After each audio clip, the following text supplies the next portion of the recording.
The Box Seat, brought to you by our stable of sponsors.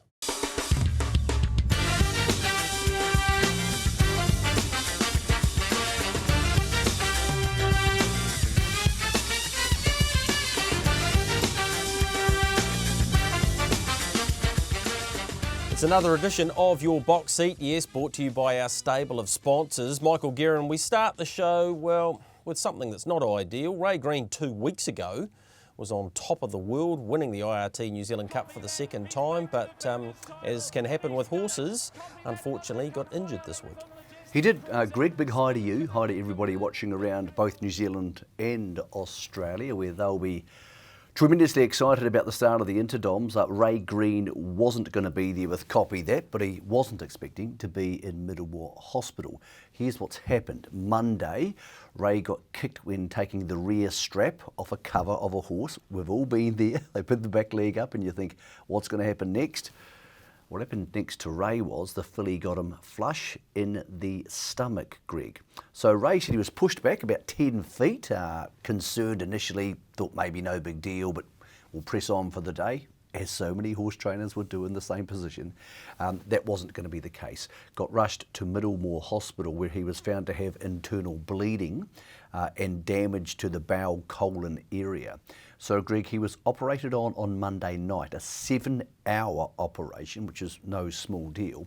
They've had to remove parts of the colon and the bowel, so the organs around it were not affected by blood loss because they were actually leaking blood into Ray's body.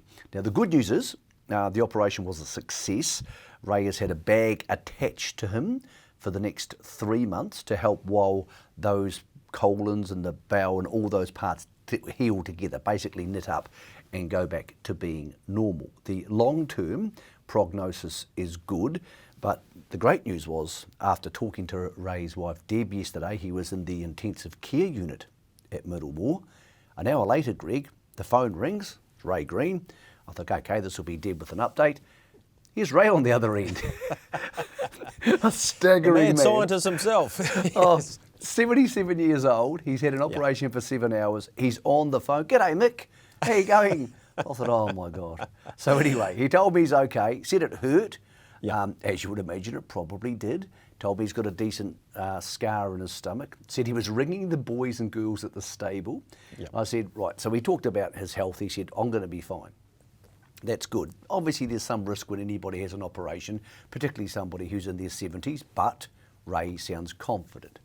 I said, what about the horses? Not that it matters as much. He said, horses will be great. Big team racing this Thursday. Copy That, who was excluded from a race this week because he was too highly rated, expected to race again in a couple of weeks. He said, this will not affect the horses' summer. They had plans jacked up where one of the boys or girls, one of the staff, could potentially take Copy That to a Hunter Cup or a Miracle Mile if needed. Ray said, I'll be going. He said, I'll just need someone to drive the horse because for the next 3 months, no driving and no heavy lifting. So already, probably 30 hours, Greg, after this accident, which could have ended so much worse, Ray's planning for Copy That, planning for the other horses in the barn, sanded relatively chipper. One of the more enjoyable phone calls I've had this year with the concerns around him being in the ICU. He was back on a normal ward and hopefully in a couple of weeks or a month or so, Greg, we'll see him back at the track. So a horrible story to start the week, a story that has got better, and a very Ray Green story when I got that phone call yesterday, Greg, because he's got some remarkable stories, Ray. We really should do another feature article on him because since you did one a few years ago, Greg, so much in Ray's life. Exactly. Yeah, exactly. It's been a crazy time. So Copy That, we'll see in a couple of weeks. And Ray, I'm sure you're bored in hospital because hospitals are very boring places. From all of us here, Greg, let's give it a great way away. See you, Ray. Hope you're feeling better soon, brother. Absolutely. And that's the unusual story of Ray Green from Monday to Wednesday here on the first week of the Interdominions. Yeah, well, thanks so much for the update too, Michael, and yeah, we certainly do hope Ray mends it very quickly. While we're on the trainers' side of things, thought we'd have a look at the trainers' premiership because it's a good old battle, wasn't it? Steve and Amanda Telfer still in front, but just 5 in it, Michael, with about 5 weeks to go in the season ahead of Mark Purdon and Hayden Cullen. Robert and Jenna Dunn still very much in the fight, and then you go down to the likes of Anna Donnelly. Bob Butts had a great season, and Mark Jones rounds out the top 10. The market for this has Team Telfer, the Stonewall team, at $1.85, Purdon Cullen at $3.20, and the Duns at $3.80. What do you make of the countdown to the first full calendar year, which is the calendar year? Well, firstly, just to go through that middle part, well done to Bob, to Matt Purvis and to Anna. Three people who you wouldn't automatically think would be in the top 10, but you're right, they've done a super job with inferior teams to some of the teams at the top, obviously. I sort of gave up on the premiership about 2 months ago, Greg. I thought the Team Telfer was home, and maybe they still are. When you and I discussed it a month ago, I thought they would send big teams to Manawatu to bolster out their premiership hopes and win it. But what I didn't realise is there's no Manawatu in December, Greg. No. So there's no easy kills in the North Island. There might be some in the South Island, and this premiership might go right through to Christmas or close enough to it, because we know that Self Assured and Spankham probably are going to go to the new Invercargill Cup, which is on the 17th of December. Now that's a 2-day meeting, Wednesday, Saturday. That could be, and I'm not saying it will be, but that could be when Purdon Cullen go, well, let's put 10 on the truck. If we're going to put 2 on the truck, let's put 10. And usually when they go to Southland, they get the results they want. Now, I'm not saying it'll get to that, Greg, but I don't see there being a lot of easy kills in the north for Team Telfer. Of course, they have a South Island barn as well. But if they send 5 to Southland and Mark and Hayden send 5, you'd probably expect that the 5 from the All-Stars might be slightly stronger than the 5 from Team Telfer. So I still think they'll probably get home, but I think a lot's going to come down to motivation, Greg. I think a lot's going to come down to whoever goes at some stage in the next week, right, we're having a crack at this.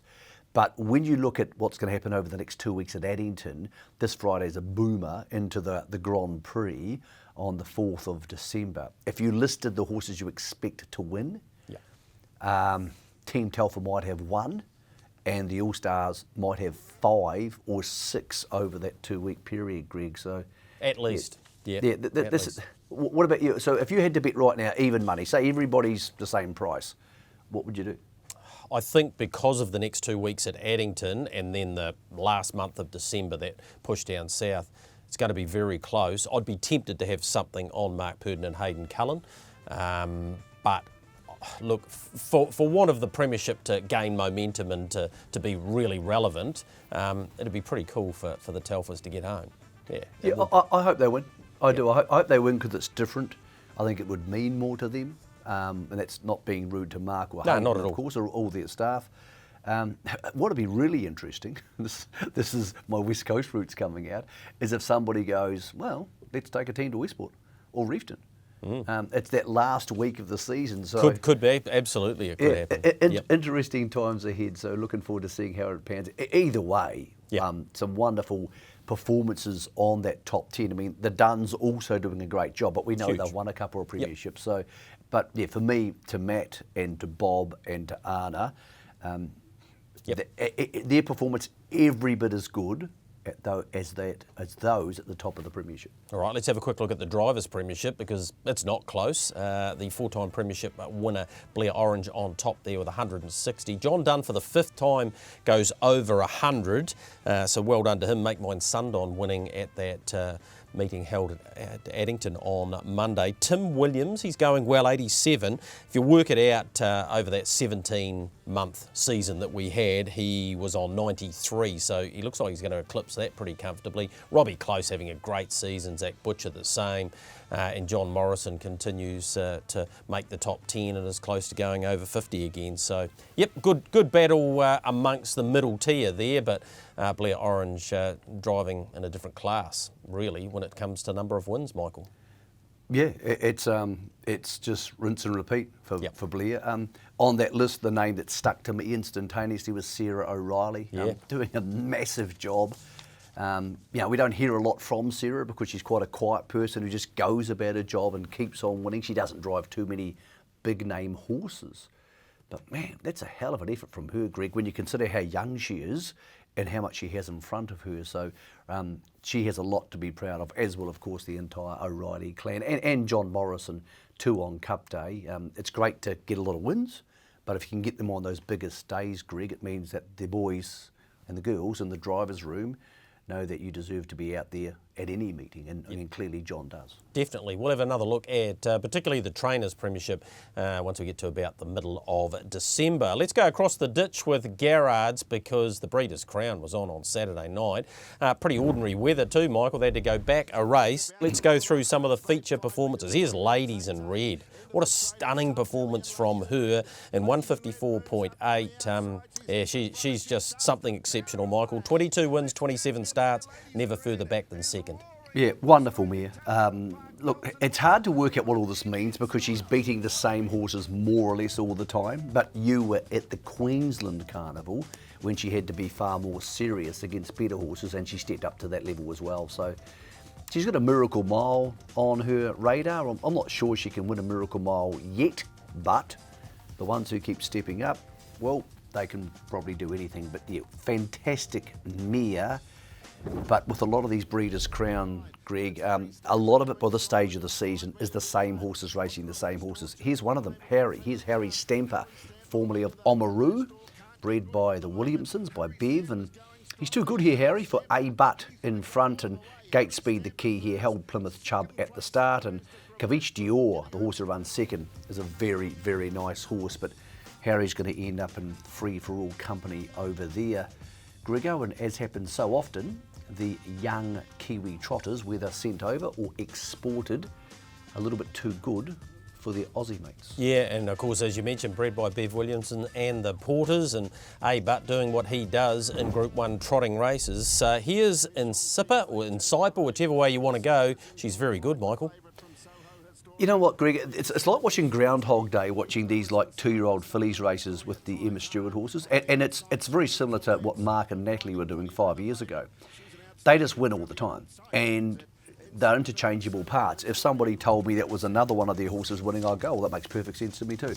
It's like watching the same race every year, the Breeders' Crown 2-year-old fillies. No disrespect meant by that, but this is where the Breeders' Crown has developed an issue, is the lack of interstate horses. There was a handful of New South Wales horses there, a couple of Queensland horses, but it's got to the stage now, Greg, where they are so dominant inside their state that they are completely going to dominate these races, and he is their most dominant pacer. This is the big captain, Captain Ravishing by Captain T, of course, sat parked outside Rip. That's Rip back in second, who's a pretty good horse, and just smashed him.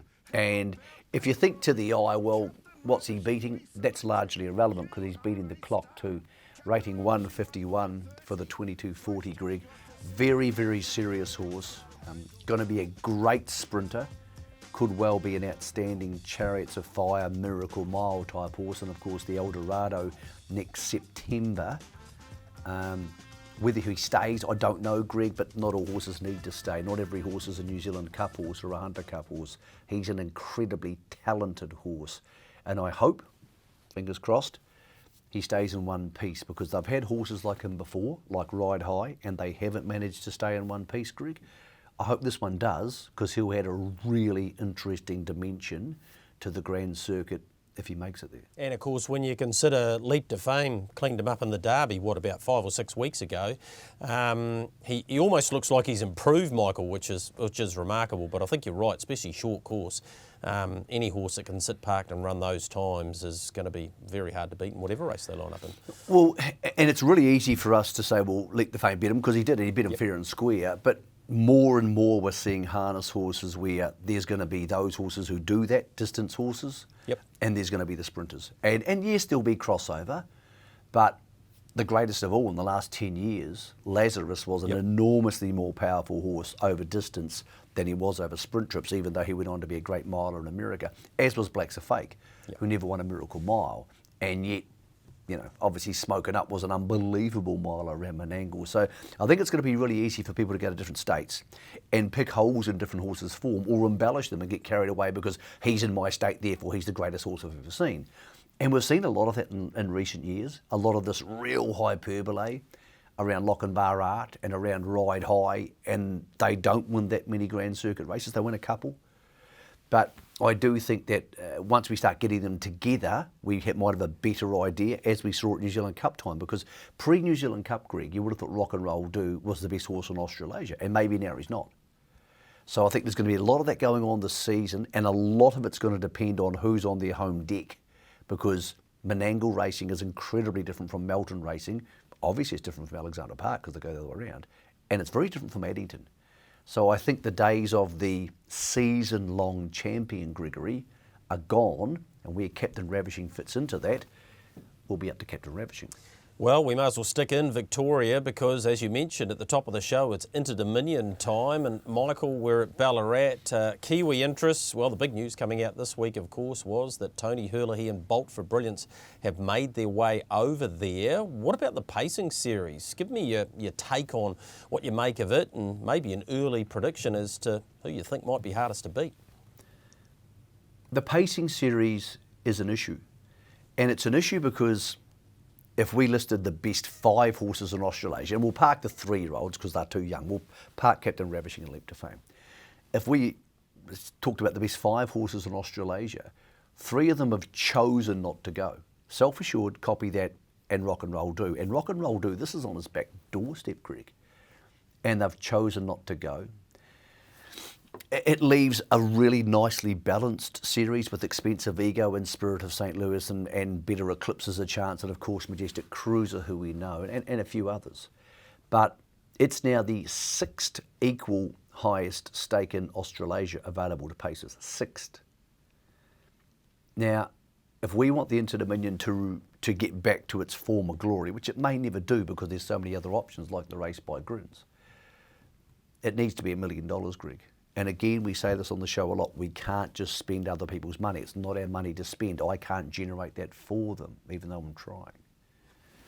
But an Inter-Dominion at $500,000 is quickly losing relevance. Now, when you talk to Australians, they'll say, oh, it's still the pinnacle of the sport and all that sort of stuff. And I'm going to be over there for 12 days and I'm paying for myself to go, Greg. I want to believe in this. I want to see good horses. But if we genuinely believe the Inter-Dominion's the pinnacle of the sport, the pacing final has to be $1 million, and the trotting final has to be minimum 400 and probably 500 because we think there's going to be a $500,000 trot at Cambridge soon. And if well done, and at that level, you might have got Muscle Mountain, you might have even got Sunday Sun as a farewell tour thing. But we can't kid ourselves any longer, and nobody can start being lazy and writing this is the pinnacle of the sport if it doesn't have the pinnacle size money. That's like trying to tell people that the Caulfield Cup's the pinnacle of galloping. So it's good. I think we can fix it, and I think we need to make a concerted effort to fix it. Or, and here's the other or, we can say that the clubs that matter, the clubs that actually have big bang, Harness Racing Victoria, maybe they think, no, I want the Hunters Cup. The Hunter Cup's bigger to us. Miracle Mile, obviously, for Sydney, plus the new race coming up, the 3- and 4-year-old race. Addington's bigger race is the New Zealand Cup. They don't care about the Inter-Dominion much anymore. Auckland can't afford it. So do we say to ourselves, who wants this thing and who's going to best embellish it? And I think that's probably Racing Queensland. So it's an interesting time, but the most interesting factor out of this is Self-Insured's owned in Victoria, and they don't want to go. Copy That's been to Victoria twice, and Ray didn't want to go before his injury, and it's owned in Victoria as well. And Rock and Roll Do's trained there, Greg, and they didn't want to go. So there's something wrong here. There's something wrong. And if it was $2 million, they'd all be going. So it comes down to money, as we learnt with the Everest and the Galloping Code, and it's got to be $1 million, otherwise it's still relevant and it's still fun, but is it the biggest deal in town? Not by a long way. All right, so selection, pacing-wise? Just comes down to draws. They're too even, Greg.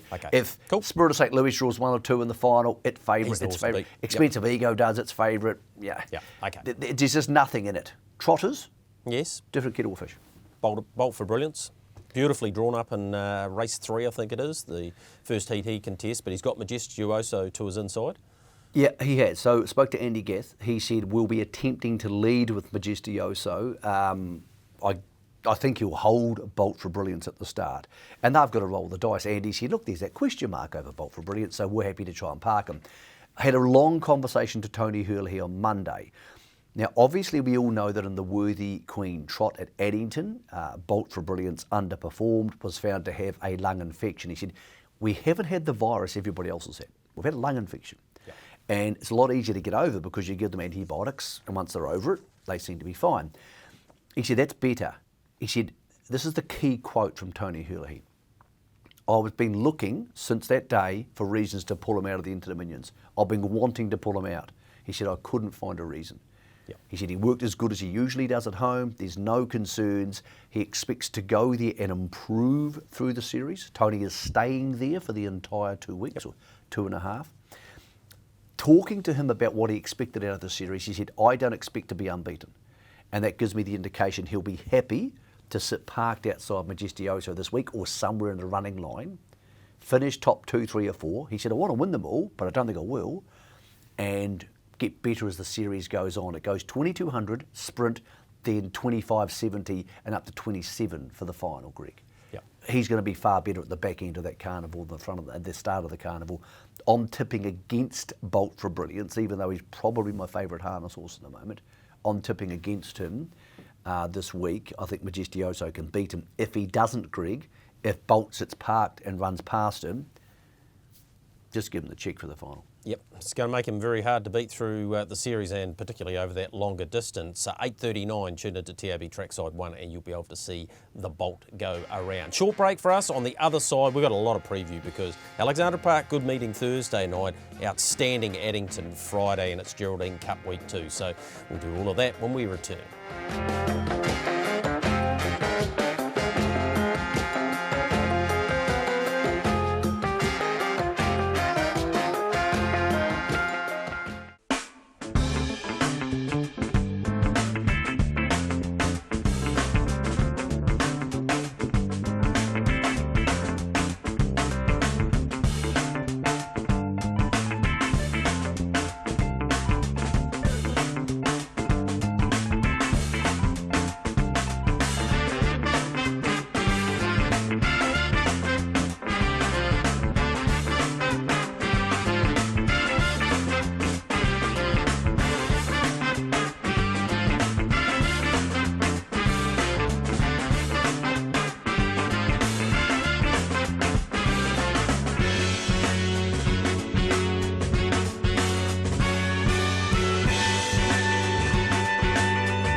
Welcome back into your box seat, brought to you by our stable of sponsors. Don't forget to support them because they are supporting your show. Let's get into the preview. Go to Alexandra Park Thursday night. Very good program, 10 races.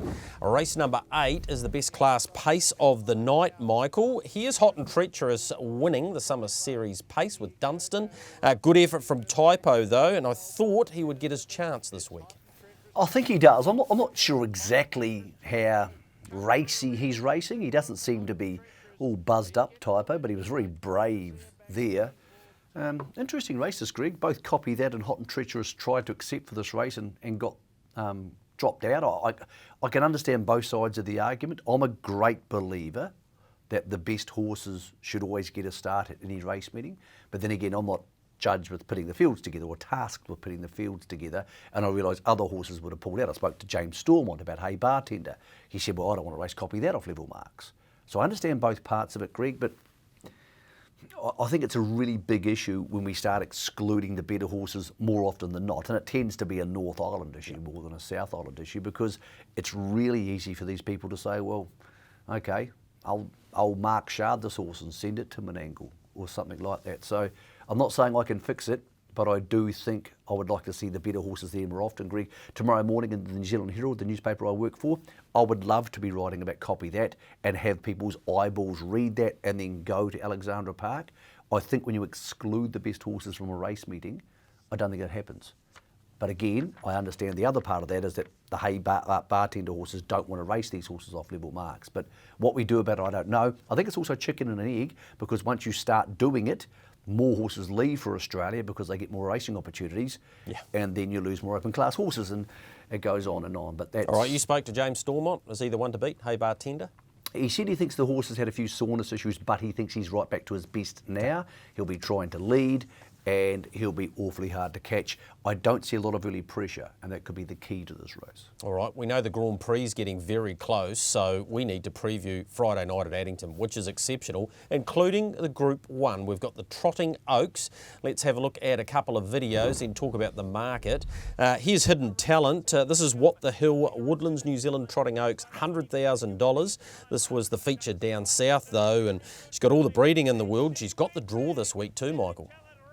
Yeah, she's very, very fast. I put more weight on her Addington performance because she was so quick there, and I love Southland horses who are proven at Addington, and she gets a frontline draw over the other two big dangers in Paramount Empress and Double Delight, who might be the best all-round horse in the race. Of course, Tony Cameron gets the drive with Tony Hurley being in Victoria. Wouldn't be surprised if Double Delight still come out and won because she's such a pro. But yeah, the big advantage of the draw there could put her 6 or 8 lengths in front of this horse. This is Double Delight beating the older horses, and pretty decent older horses. They're on the verge of open class, these horses, coming up the passing lane last time out. So Greg, lots to love about her, and of course she's a Jules winner, which sounds like something from a different age. Yeah, doesn't it? Yeah, she was very good here. You're right, Tony Cameron drives. That's beating a Flying Spur, who's no slouch. So market-wise, Michael, $250 for Hidden Talent from that really handy barrier draw. Then you go out to the likes of Sigrid, who's an improver at $9. And off that back row, $360 Double Delight, $750 for Paramount Empress are those in the market. I spoke to Phil Williamson about a couple of things during the week and asked him about Hidden Talent. He said, well, Nathan's going to have to use her early, and yeah, it'll be interesting to see how much pressure she cops. So, interesting old race, the $100,000 What the Hill Woodlands Trotting Oaks. So let's go to the next of our previews, which is, again, for the trotters. This is the Sire Stakes with Lone Star, and we're going to have a look here at Gold Bullion. Well, this horse just keeps on improving, Michael. This was a stunning performance at Rangiora, beating many of its rivals, and he comes up again with a beautiful barrier draw. In fact, he'll start from slot 3 on Friday night. Yeah, and the bookies have found him. He's only 2.2, as you would expect for an unbeaten horse. Great story out of Gold Chain. So she had this horse and then went back to the races. And I think it's going to be tougher this week because I think High Energy's a really good filly. And I think she'll be better this time, second up, than we saw fresh up for this campaign. But again, barrier draws being what they are, she's going to need to come from behind this horse, albeit being a 2-year-old trot, Greg. Sometimes the barrier draws don't matter quite as much because we have a few gallopers. Not as many as we used to in these type of races. I know you're really keen on this horse. I've only seen it twice, so I don't know much about it apart from what I've seen on race day. But High Energy's a pretty good filly, and I actually think you can make as much sense about backing her for a place, because she seems to really want to be there, Greg, as you can about backing Gold Bullion for a win, because of course, the price discrepancy is quite big. Yeah, that's right. And Barry Purdon and Scott Phelan, they got a couple in it, and they trialled Southern Diamond at Halberg, and we've seen them exposed at the Addington track too, and they enjoyed racing there. So, look, I think Gold Bullion's pretty good, and I spoke to Bob Butt about him last night. He said this is a real test for him. This is definitely another step up, but he'll be on the front end, and he reckons he's untapped at this stage, so that'll do me. I'm happy to be with him, but you're right about High Energy.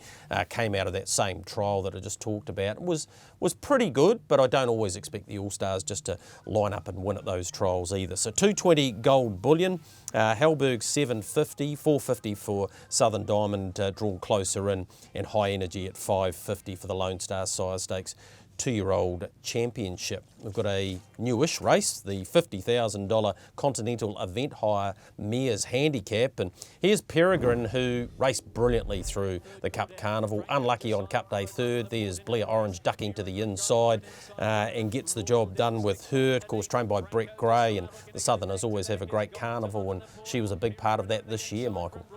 She was super, and her form down south have been really good, and she's obviously very consistent.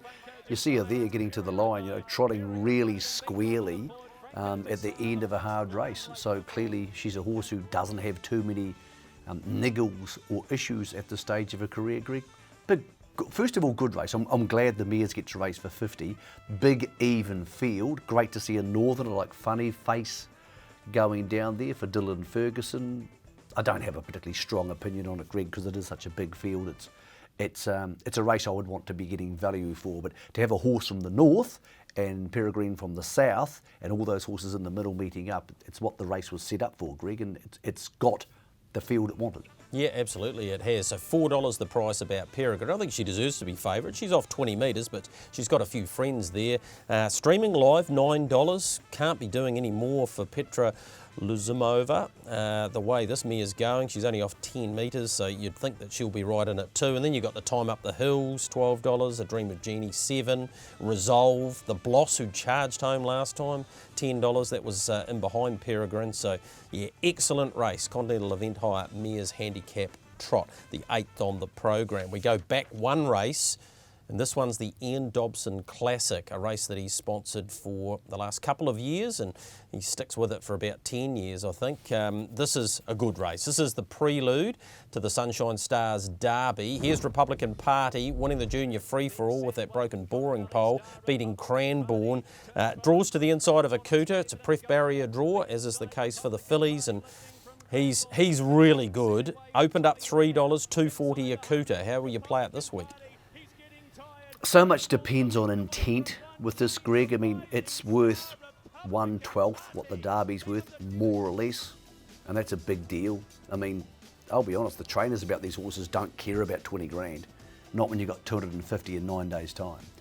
So if they decide to go forward on Republican Party and Mark Purdon decides to be neutral on Akuta, well, the last time they did that, Republican Party beat him and Akuta couldn't make up an inch of ground. Akuta's fitter now, he's been to a New Zealand Cup, and I think flat out he's probably the better horse. But so much here depends on what everybody does, because Beach Ball is a factor. There's other good horses in there, Greg. I think one of the two big ones will win, but again, if Beach Ball gets across and says, well, we're not handing up, then it becomes tougher for everybody. Tricky race. I think you could make a case somewhere in your mind, you could make a book around both these two, but I don't think it's quite that easy. So Akuta's top pick, but I'm not betting in the race. Yeah, all right. What about Derby-wise? And I know it's going to come down to barrier draws and who can land where, but do you think the gap's closed, particularly with Republican Party? You mentioned Beach Ball, though. He's a serious horse, and he was an excellent winner on show day. There's a couple others there too. Here's Herbie, won on Cup Day as well, Michael. He comes up with barrier 1 this week, so he'll get his chance too. Bark won the show day futurity, and okay, he's not beating Derby-type horses, but you can only win. He came from the outside of the gate, so maybe those last couple can't beat Akuta and Republican Party, but do you see much between the pair over the 2600 next week? I think you're going to say to yourself, would Republican Party have run 4th in the New Zealand Cup? And I don't think he would have. Yep. I think he would have run 7th or 8th. He's probably as good as Akuta, his stablemate. Krug, his stablemate. But Akuta ran 4th in the New Zealand Cup. So I think he'll win the Derby, but if he gets a neutral draw, if he's in the same draw, as the other horses. But so much is going to come down to draws and racing pattern, because we know Republican Party can jump on the front end of the field and pace 3.8, and it's really hard to pace 3.6. I'm not sure how good Akuta is, Greg. I think he was exceptionally good at 2. I think he's going to be really, really good, but I think the next 2 weeks is his chance to say to us all, hey, I'm still the king. And that's why we have a season-ending finale. Yep. I think he's really good, but I think when you jump in and out of 3-year-old racing to open class racing, you go win, loss, win, loss, win, loss, and it's really hard to keep up with it all, Greg. But I think in the next 2 weeks we'll find out, and I think he'll win the Derby.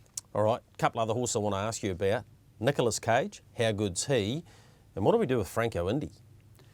Well, Franco Indy I'm binning because he hasn't won a race for like a year since last January. And I'm not picking on him because he's a wonderful horse, but I haven't seen enough to suggest he's going to beat a Kutra or Republican Party anytime soon. So we'll park him for now. I really like Nicolas Cage and I like what the Neils are doing going down there, but I think this race is about 6 lengths or 8 lengths better than what he's been racing in. But that's why you buy horses at the sales or you breed them. You breed them to be in these races and you go. I've taken horses to Group 1 races before I know couldn't win. I'm not saying he can't win, but this is going to be an enormous leap forward for him. So good luck to them. I'm glad he's down there. It's good to see some North Island reps in the Derby, but we are still going back to racing the horse who ran 4th in the New Zealand Cup. Yep, and of course we've got Magic 4 and Sandwaves in there as well. So it's actually a really good race, really good field for the Dobson Classic. Looking forward to that part of Friday night. Just a note from Addington too, early nominations for those feature races, you still have to withdraw. So particularly around those 2-year-old duels type races, the Aces and all of those sorts of things. We need to get you to withdraw on Monday for those. Continuing with our prelude, well, the Oaks is not far away, so let's go and have a look at race number 3, and here is the Super Filly, 5-time Group 1 winner in the Neville Fillies final. Natalie Rasmussen chirps her up here and she dashes away. Obviously we didn't get to see the best of Queen of Diamonds, but this is the best version of True Fantasy, Michael. Well, 2 things. First of all, True Fantasy back to her best, and second of all, Queen of Diamonds was clearly my fault. I tipped it on the show. Totally. Mark's horses never gallop in Group 1 pacing races. Anybody who backed it, it's my fault. If you see me in a pub, just tap me on the shoulder. I'd probably owe you a beer because, I got her. I got her good, Greg. Yep, real good. She might bounce back this week. I think this is the best money-making race of the week. And I think it's a race where you can bet and be 90% sure of making money. I don't say that very often. You can back both True Fantasy and Queen of Diamonds, and in fact, why wouldn't you? One's $4, Queen of Diamonds, Queen of Diamonds, and True Fantasy is $3. Now, Queen of Diamonds was really fast off the gate at Ashburton 2 starts ago and trailed True Fantasy. I don't see why this won't happen again. I'm not saying it's absolutely certain to happen, but if they blast forward on one, they'll go forward on the other because one's going to not get in the other's way. How would you like to be sitting watching this race on Friday, Greg, and have Queen of Diamonds at $4 sitting in the trail and True Fantasy in front of it at $3, and say you spent $20. You spent $10 on both. One of them wins, you double your money. The other one wins, you make 50% on your money. Now, you may bet bigger than $20, in which case it makes it more interesting, and you can probably make more money. I just don't see how one of these two doesn't win, Greg. Right. It's as good a race as I've seen. The size of the field means the bookies have What about added. intent, though? What about, you always talk about intent, particularly leading into a feature race. I thought about that last night Yes. because I was bored. And if they both go back, they'll move together anyway. They're not going to go back and just sit there. Because Moonlight Dream, Dance Till Dawn, Rakiro Rebel, Fernley Blackbird, all very quick out. Now, I know the next thing you're going to say is, yes, would they hand to these two? Well, the answer is probably yes. But it is only a short course race. Would they hand to them a week out from an Oaks? Or do you want them knocking on the side of your head with a big hammer saying, well, the All-Stars have given you a hand? No, thank you. By the way, for animal welfare people, they don't actually They do, no, they don't. I think even if they go back, say they're last and second last, they'll move at the same time. And they never wait to the 800, the All-Stars. They just don't. They'll just move at the bell. And they'll still win. I think this is as good a chance to make yourself a book. I know most Kiwis don't bet that way. I fully respect that. But I like money, so I do. So I would just back both of them. And you can make a pretty good case if you bet in bigger numbers than that and you're getting 50% on your money or 100% on your money, then there's some money to be made here. In saying that, I'm the person who tipped Queen of Diamonds last time and basically tripped her up behind the mobile. So there's a good chance I have no idea what I'm talking about. No. Good as gold. We'll leave that there, Michael, and thank you for your honesty with regards to a couple of weeks ago. Poor punters are still getting over it. Support New Zealand Horse Ambo Trust, Sundon Mobile. This is the lead up to next week's Livermore New Zealand Trotting Derby. And there's a couple of omissions I'll talk about shortly, but here's Mystic Max winning the Hambo and doing it in very good style. gets to the middle of the track there in the hands of Blair Orange in the blue and white. Hot to Trot was in front and doing it pretty nicely. Paramount Empress to her inside, or his inside rather, but Mystic Max, who of course Michael Purdon, a well-documented story around how he purchased this one by Village Mystic, has been very good, Michael, and has been back to the trials and trialled nicely leading into this, and he looks a good staying type, this horse, so I'm expecting a big run from him. And he seems relatively consistent. Had a bit of a blip at Addington a couple of starts ago, but I don't know what to make of this crop, Greg, because I think Highgrove's the best of them, but last time something went awry. Either he's had a virus or he's flipped a pallet or something's gone awry with him. And I think if he comes back to his best, maybe he can win. But when they start having a few convictions, Greg, you start to think, well, am I going to take short odds about this? So really don't know what to make of this crop. Interesting lead up to the Derby. You can make a case that Mystic Max is the most reliable of them. I'll be watching, Greg, and I'll be watching with interest because there's a Derby not too far away, and favouritism is up for grabs, let alone the actual race. Yeah, well, I spoke to John Dunn last night about Highgrove and I said, can you put your finger on this? He said, cannot fault him. Absolutely nothing wrong with him. We just have to press on as if everything's going okay. He obviously galloped and was pulled out of the race at Addington on show day, win in front, where normally if Highgrove was there, he would just dominate. He's come up $3.60, Michael. Hot to Trot $3. You'd imagine he'll go forward again. Spoke to Mark Jones about him. He said, look, he's been in standing start races. We're back to a mobile. We'll be going forward. We need to know where he's at. So I think that makes him the horse to beat. Mystic Max is around $4. So even the bookmakers are going, find the one you like, because we can't decide who deserves to be favourite in this. $3, $3.60 and $4. Yeah, I think Highgrove might have flipped a pallet last start, so there might be a gear change where they put that roll underneath your throat. It's got a name, I don't know what it is. Maybe I'll stick with him, but I'll be watching, Greg, and I won't be betting because I think it's I'm called not a sure. colonel collar, maybe, or a version of that. Anyway. Look, you could have said absolutely anything right there. You would have I believed would have me. believed you. You could have said it's called the New York roll collar. I'm like, oh, that sounds reasonable. Yeah, it's a thing under the throat. Yep. It might help him win, whatever it is. Yeah. So therefore, you'll just be watching. You won't be betting. Is that right? Oh, it's only early, Greg. Anything can happen between now and Friday. Yeah. Masterly, why is he not in this race? I know he raced the other day on Sunday, but is he still going to the Derby? I think he's in either at Geraldine, I'm pretty sure he is, or Okay. he might be in on Sunday. Because he's another one I got on Cup Good Day. point. Yeah. Yeah, you got him Oh, too. I got him as well. Yeah. Actually, yeah. No, Actually, I can't find him. I tipped 2 horses on Cup One Day. moment, Gallop, caller. Greg. You can have a look. Yeah, I'll have a look. I thought I saw him in somewhere. Yeah, there he is. He's in race 7 at Geraldine. The old memory's not failing me. Beautiful.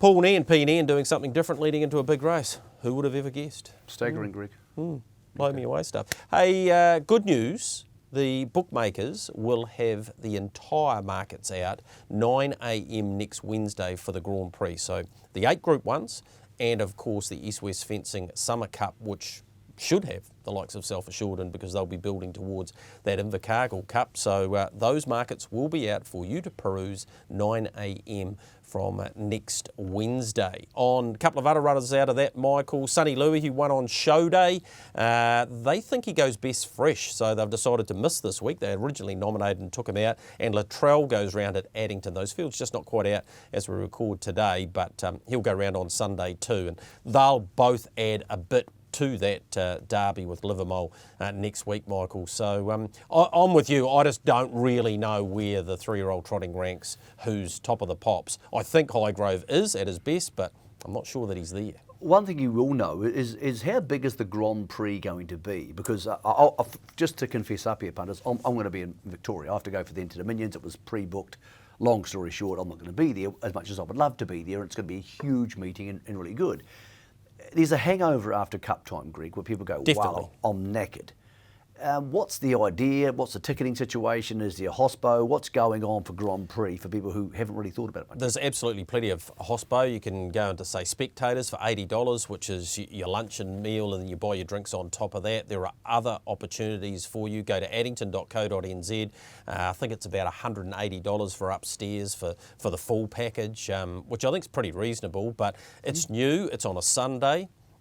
people are still, as you say, getting their head around the fact that it is an enormous meeting. There's more Group 1s on Grand Prix Day than there was the entire week at Addington over the 2 days. So it's going to be a big occasion. Maybe it's going to take a little bit of bedding in, but this week was a good example. When I sat down to do the script, Michael, for this show, I was like, holy heck. I didn't realise all of these horses will be turning up this Friday, and it'll be even better next week. So, yeah, I think it's going to take a bit of momentum, but go to the Addington website and come along and have a look. It'll be free entry. You just rock up there, mate, and you can have a look at some of the best horse flesh going around. It is the old Jules Day after all. Yeah, Sunday I can see the point for turnover because we just don't get any traction out of trackside on a Saturday. Obviously, we're on trackside too, so you just lose so much. Yeah, I don't even turn the channels, Greg. I watch the gallops on Saturday because part of my job. I don't even bother going to trackside too to watch the harness. And I think a lot of people are the same. You start watching a channel, you just don't change channels. Yep. And I think it's really, really detrimental to harness racing, enormously so. And it doesn't really matter with the Geraldine because people who want to watch it will watch it and they'll find it. But it means we can't hold our best races on Saturdays anymore because we don't get any space. And we don't get Aussie turnover, obviously. Exactly. Yeah. But Sunday, the problem is, if you want, there's two different ways of looking at this. People may still bet if they're not stuffed after Saturday, because Saturday's such a long day on the punt now. Yep. But the problem is people don't want to go there and have a beer because they've got to work the next day. Now, some of the students might, because university, I believe, is finished. I would know because I'm way too old to know these things. But apparently it is. Really? But it makes it hard for hospo. Yeah. And I'm not sure which of those things is more important. I think turnover probably is. So it's going to need a big whack-up job in the next week to get the Aussies interested, to get them punting, to get gallops people get out of bed on the Sunday and go, oh, I'll watch this. This sounds okay. So that's where the Herald and SENZ and Trackside have a really big role to play whether this is going to be successful or not. I would like to see them put a full team on track to make it really feel like a big event because my fear is that this will be a really big event and it will happen and people will go, okay, that was all right. Yeah. So I think the name Jules made people go, wow, okay.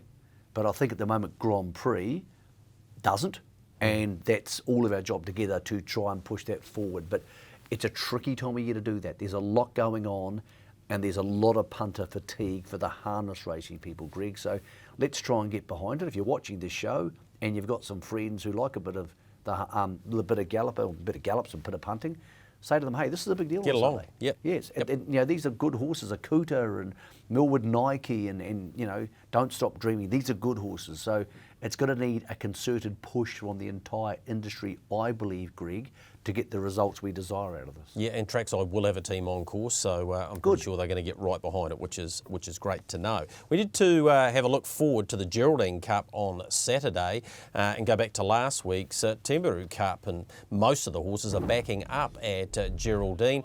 Art Attack was in front. This is a really good win by All American Lover, coming off the back mark, having to come round, sit outside them on a really wet day. That's Dashing Major getting into fourth too. But let's just concentrate on All American Lover, and then we'll get to the Geraldine Cup, Michael. Gee, she's brave, and was one of 4 winners on the day for a supporter of this show in Brecon Farms. And don't forget about the yearling sales, 20th through 22nd of February with New Zealand Bloodstock. Go to their website, check it out, and you'll get more details there. But she's a good mare, All American Lover. But I really wanted to show you Jimmy Armour, who was second, and Art Attack, who was very brave, as they both take their place this week in the Geraldine Cup, Michael. Market-wise, off the front, Dashing Major $8.50, Art Attack's at $16. Anything goes $6.50. Cyrus, who got the boys get paid home, of course, in the last race on show day at $7. Franco Marica resumed in that race and just had to do a bit much work. We heard from John Morrison the other day at his first up run, and then you get to the back markers, Shan Noble, who nobody seems to know where his form is at, and Got You Covered, who comes out of some better races at $8. It's always a good race, the Geraldine Cup. Yeah, I think this is a lot stronger than the Timburu Cup. So I think while All American Lover was great there, I think a Cora Valley Star type horse appeals. Well, he's to a me good lot bet. more. He's a really good bet. On the grass, he is, Greg. $8.50. Yeah, he just loves that sort of stuff. So, yeah, good, fun, chunky grass track cup. And tell me, Arari, is this its last meeting or is it? Apparently, it goes through till April. They've got one more meeting, and then, well, look at the size of the fields, look at the money they've generated from sponsorship and that. I don't know, there might be a bit more of a battle to be had there, but I do know that they've definitely got another one in April to fit in with the financial year. I've had a bit to do with reports and closure of tracks and exposing them when they're wrong, because the Masara report got the West Coast where I'm from completely wrong, complete stuff up, absolute mistake. Everybody realises it now. The same people who said we should implement the Masara report because they don't care, go, that was wrong. I'm not sure this decision's right. I think Geraldine should hold its meeting. I think if people want to go there, one thing you can't do is tell people what they should be interested in. And if they're interested in going to Geraldine or Rari, where I've been, and having a beer and wearing their gumboots and watching a bit of racing, then why should we stop them?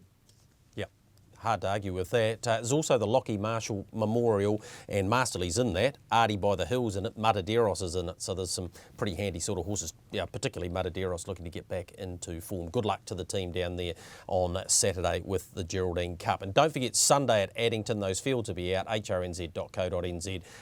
There's some pretty nice sort of horses going around there looking towards the big meeting, of course, the Grand Prix. We're going to take a short break. On the other side, wrap things up, including finding our best bets of the week.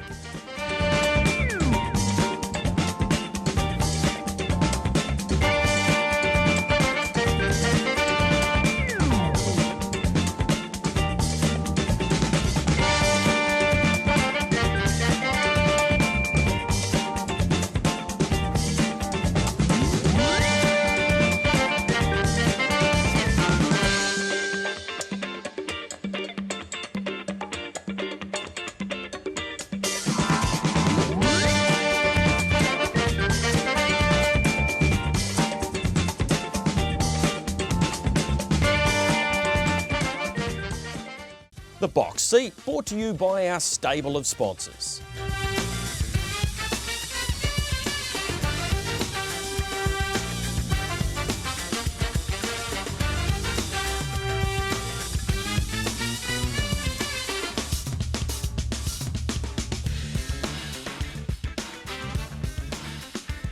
You're in your home straight, in your box seat. Here's a reminder about next Sunday. Yes, it is Grand Prix Day at Addington Raceway. Have a look at the Group 1 races here. Headed up by the Sunshine Stars New Zealand Derby. We've got the Pacing Oaks, of course. Livermore getting behind the Trotting Free-for-All, which they have done for the last couple of years, and the Trotting Derby. And then we get into those Ace of Hearts clubs, Diamonds and Spades races, and the East-West Fencing Summer Cup at Group 3 level. Go to addington.co.nz if you are interested in getting anything corporate-wise. There's certainly plenty of options available for you.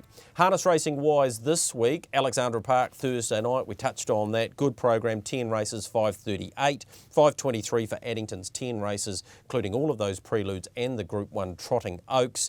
Geraldine with the 12, starting at 12 on Saturday, and Addington 10 races there, 12:15 on Sunday. Best bets of the week, hand milking, Graham's come through. He's gone with Treacherous Gal.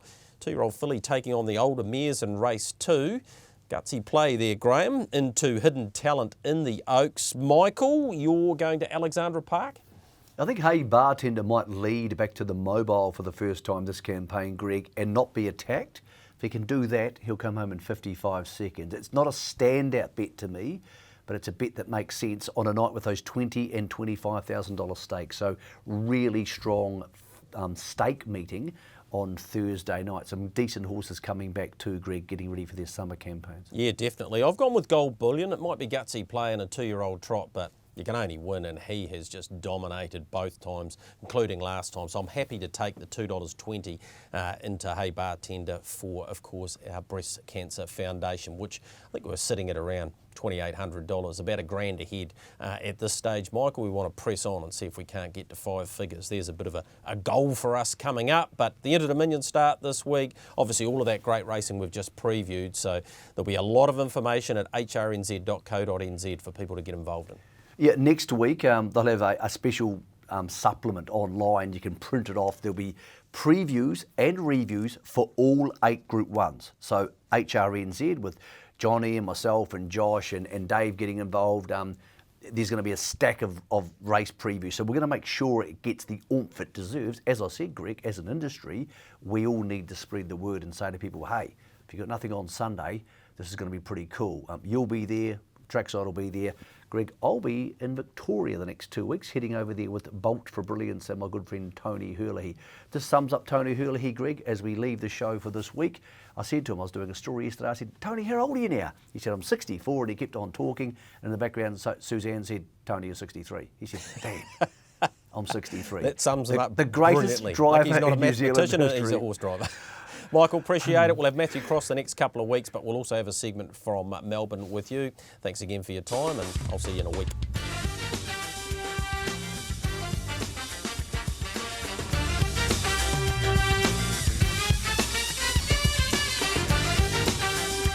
The Box Seat brought to you by our stable of sponsors. Harness Link for your worldwide harness coverage. New Zealand Bloodstock Standardbred, where winning begins. Brecon Farms. Stonewall Stud.